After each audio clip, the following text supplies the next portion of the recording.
साल 1972 Akurdi automobile plant से एक स्कूटर बाहर निकलती है। इस प्लांट से स्कूटर का उत्पादन शुरू होना एक बहुत बड़ा कदम और महत्वपूर्ण मील का पत्थर था। एक ऐसा स्कूटर जिसने मध्यम वर्ग के सपनों को पंख दिए और भारतीय परिवारों के जीवन का हिस्सा बन गया। ये कहानी है एक ऐसे दोपहिया वाहन की जिसने वर्षों तक भारत की सड़कों पर राज किया, जिसका नाम है चेतक, बजाज चेतक। एक ऐसा नाम जो कभी हमारा बजाज के स्लोगन के साथ हर घर में गूंजता था। हमारा कल हमारा आज, हमारा कल हमारा आज, बुलंद भारत की बुलंद तस्वीर, हमारा बजाज, हमारा बजाज। बजाज चेतक स्कूटर एक वाहन ही नहीं, ये भारतीय प्रतिभा, लचीलापन और आकांक्षा का प्रतीक है, जिसने खुद को भारतीय समाज के ताने बाने में पिरोया है। भारत के आम आदमी या यूं कहें कि मिडिल क्लास को उनके जीवन का पहला सपना देखने का मौका बजाज ऑटो ने 1970 के दशक की शुरुआत में उस वक्त दिया था जब ये देश स्वतंत्रता के बाद अपने पंख फैला ही रहा था। ये सदी न केवल बजाज ऑटो के लिए बल्कि भारतीय दोपहिया उद्योग के लिए भी एक नई शुरुआत करने वाली थी। इस सपने को दिवंगत उद्योगपति राहुल बजाज ने 1972 में 2 स्ट्रोक इंजन वाले स्कूटर के रूप में भारतीय बाजार में उतारा। उस वक्त हिंदुस्तान में दोपहिया के बहुत ज़्यादा विकल्प नहीं थे। बजाज ऑटो का खुद का एक स्कूटर बजाज सुपर भी था, लेकिन बजाज चेतक की खूबियों ने इसे घर घर के आंगन तक पहुंचा दिया। अब कहानी में थोड़ा पीछे चलते हैं। बजाज चेतक की कहानी 1950 के दशक के अंत में शुरू होती है। उस समय के दौरान जब भारत अभी भी एक स्वतंत्र राष्ट्र के रूप में अपनी जगह तलाश रहा था। लाइसेंस राज प्रणाली के तहत भारतीय सरकार ने मोटर वाहन क्षेत्र सहित औद्योगिक उत्पादन पर कड़ा नियंत्रण बना रखा था। इसने इंडस्ट्रियल प्रोडक्शन को टाइटली कंट्रोल्ड कर रखा था।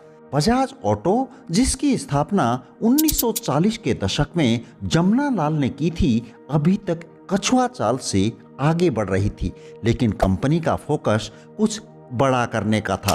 अब कहानी में एक मेजर ट्विस्ट आता है और जमनालाल द्वारा स्थापित ये कंपनी 1959 में दोपहिया और तिपहिया वाहनों के निर्माण के लिए एक लाइसेंस प्राप्त कर लेती है।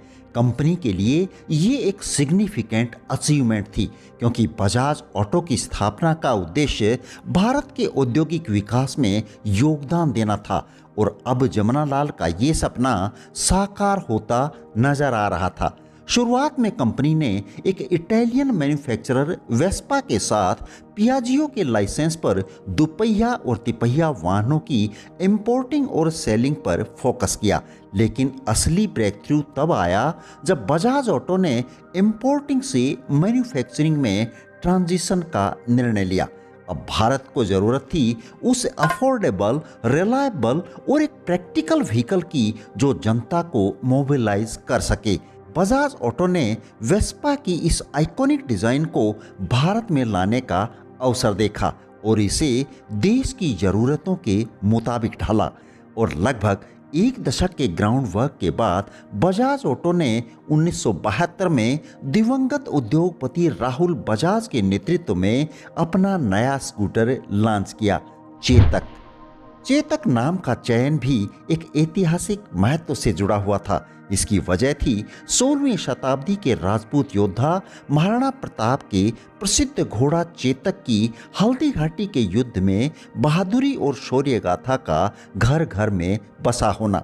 उस वक्त देश में रफ्तार और भरोसे का पर्याय चेतक घोड़ा हुआ करता था, जो मुगल साम्राज्य के खिलाफ अपनी बहादुरी और प्रतिरोध के लिए जाना जाता था। इस नाम से वफादारी, धीरज और साहस की छवि उभरती है, और ये गुण हर भारतीय उपभोक्ता को बजाज चेतक के साथ गहराई से जोड़ते थे, जिससे स्कूटर की अपील बढ़ गई।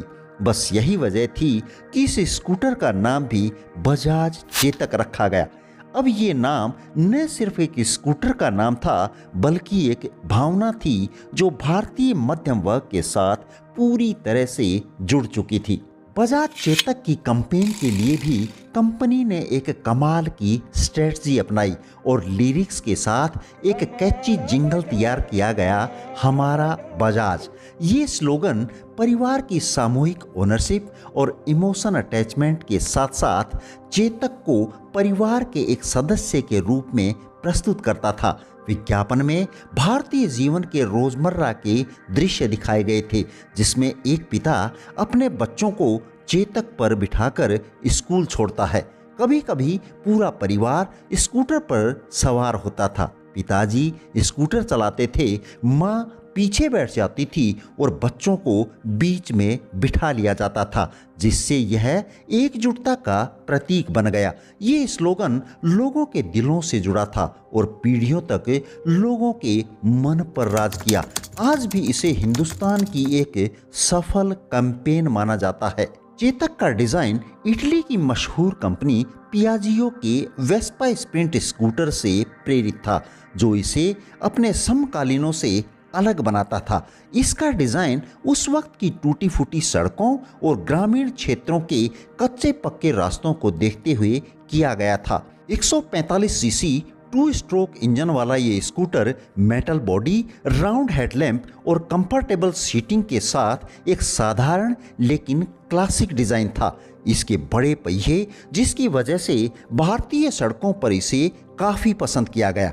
इसके अलावा पीछे लगी स्टेपनी और नॉन स्प्लिट सीट ने इसे परिवार का स्कूटर बना दिया। साथ ही स्कूटर की मजबूत बनावट और विश्वसनीयता ने इसे जल्द ही एक वर्क हॉर्स के रूप में प्रतिष्ठा दिला दी। हालांकि चेतक की शुरुआती सफलता देश में लाइसेंस इंस्पेक्टर राज के चलते कम हो गई थी, जो एक रेगुलेटरी सिस्टम था और प्रोडक्शन कोटा को सीमित करता था। बजाज ऑटो को सप्लाई पूरा करने में संघर्ष करना पड़ा, क्योंकि कंपनी को साल में महज 20,000 स्कूटर उत्पादन करने की अनुमति थी, जिसके परिणाम स्वरूप प्रतीक्षा सूची एक दशक तक बढ़ गई, जो संभवतः एक विश्व रिकॉर्ड था।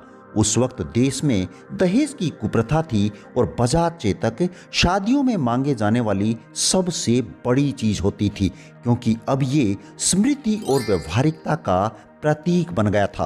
और आलम यह हो गया था कि लोग अपनी शादी की तारीखें तक बजाज चेतक की डिलीवरी डेट के हिसाब से आगे खिसका देते थे, जबकि ये प्रथा सामाजिक चुनौतियों को दर्शाती है।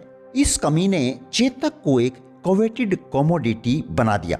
कस्टमर्स ने भारी जमा राशि के साथ एडवांस बुकिंग कर दी। जो लोग इंतजार नहीं कर सकते थे, उन्होंने कालाबाजारी का रुख किया और चेतक को इसके ऑफिशियल प्राइस से 50% ज़्यादा पे करके खरीदना शुरू कर दिया। इस घटना ने स्कूटर की डिजायरेबिलिटी के साथ साथ उस समय की भारत की नियंत्रित अर्थव्यवस्था की इनएफिशिएंसीज को भी हाईलाइट किया। उस दौर में बजाज चेतक की दीवानगी इस कद्र थी कि लुधियाना के एक डीलरशिप ने एक ही दिन में 500 चेतक की डिलीवरी की थी।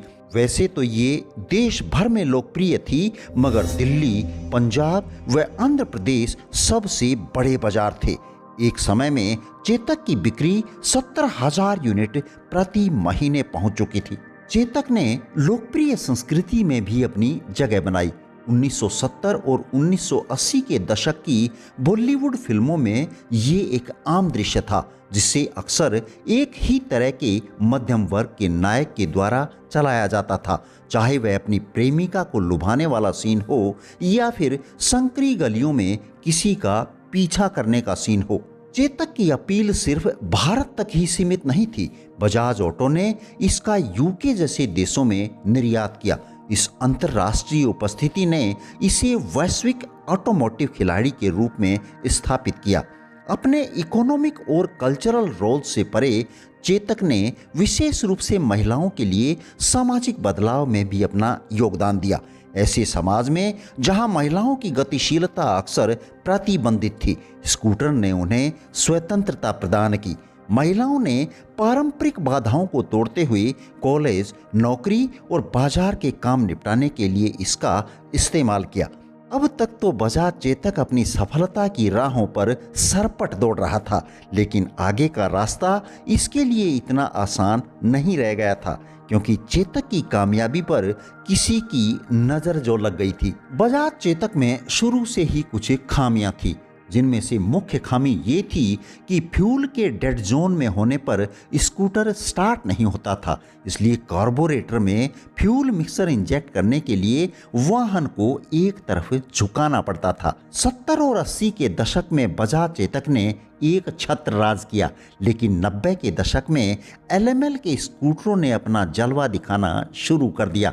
इसकी बड़ी वजह बना स्कूटर का बैलेंस और लुक।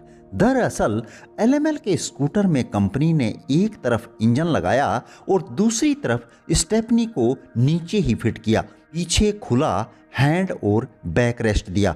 इससे स्कूटर सड़क पर ज़्यादा स्थिर तरीके से दौड़ता था और बजाज के स्कूटर सड़कों से गायब होने लगे। 1990 के दशक में भारत में दोपहिया वाहन में भूचाल सा आ गया। 1991 में आर्थिक उदारीकरण ने होंडा और सुजुकी जैसे विदेशी निर्माताओं के लिए दरवाजे खोले, जिन्होंने एडवांस्ड टेक्नोलॉजी और स्लीक डिज़ाइन पेश किए, जिसने बजाज ऑटो पर अनुकूलन के लिए दबाव डाला। गियरलेस टेक्नोलॉजी के साथ एक और चुनौती सामने आई, जिसका उदाहरण 2001 में होंडा एक्टिवा का था। ऑटोमेटिक ट्रांसमिशन वाले ये स्कूटर इस्तेमाल में आसान थे, जो महिलाओं, बुजुर्गों और नौसिखियों को पसंद आए, जिन्हें चेतक के मैनुअल गियर कम सुविधाजनक लगे। एक्टिवा के आकर्षक डिज़ाइन और विश्वसनीयता ने शहरी क्षेत्रों में चेतक की बाजार हिस्सेदारी को तेजी से खत्म कर दिया। इस तरह से बाइक और कारों की बढ़ती प्रतिस्पर्धा के कारण भारत में चेतक ने अपनी पकड़ खो दी और 2005 में इसका उत्पादन बंद कर दिया। 2005 में बंद होने के बाद भी चेतक ने अपने प्रति वफादार प्रशंसकों को बनाए रखा। विंटेज उत्साही लोगों ने पुराने मॉडलों को बहाल किया और ऑनलाइन मंचों पर चेतक के रोमांच की कहानियां गूंजती रही। 2019 में इलेक्ट्रिक स्कूटर के रूप में इसके पुनरुद्धार ने इसकी पुरानी यादों को ताज़ा कर दिया, जिससे ये साबित होता है कि नए ब्रांड्स के प्रभुत्व वाले बाजार में ये नाम अभी भी वजन रखता है। और जैसे जैसे भारत हरित भविष्य की ओर बढ़ रहा है, चेतक एक बार फिर अग्रणी भूमिका में है, जो इलेक्ट्रिक मोबिलिटी क्षेत्र में बजाज ऑटो का नेतृत्व कर रहा है। Thank you. जय हिंद, जय भारत।